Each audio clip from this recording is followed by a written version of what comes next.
এবং এই যে শহীদ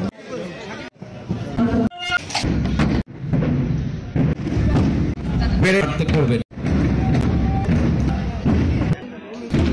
দেশের স্বাধীনতা ও মুক্তিকামী মানুষ 9 মাস রক্তক্ষয়ী যুদ্ধের মাধ্যমে পাক হানাদার বাহিনীকে চূড়ান্তভাবে পরাজিত করে বাংলাদেশের বিজয় ছিনিয়ে আনে।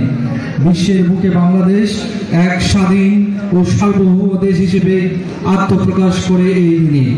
বিজয়ের এই দিনে আমি গভীর শ্রদ্ধার সাথে স্মরণ করছি 1971 সালের মহান মুক্তিযুদ্ধে জীবন দানকারী 30 লক্ষ শহীদ ও সম্ভ্রম হারানো 2 লক্ষ মা বোনকে।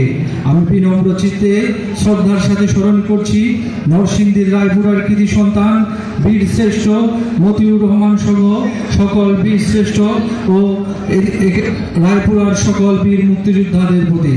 জুলাই আগস্টের সকল শহীদের আত্মার শান্তি এবং আহতদের দ্রুত আরোগ্য কামনা করছি।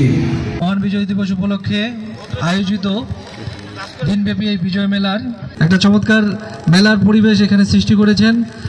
এটি দেখে আমার খুবই ভালো লাগছে। আমি আশা করব যে নির্বিঘ্নে এই যে রায়পুরার যুব সমাজের উদ্যোগে এবং রায়পুরা উপজেলা প্রশাসনের সহায়তায় যে মেলাটি হতে যাচ্ছে, এটি একটি সুন্দর একটি উপভোগ্য মেলা হবে এই আশাবাদ ব্যক্ত করছি এবং আজকের এই মেলার শুভ উদ্বোধন ঘোষণা করছি।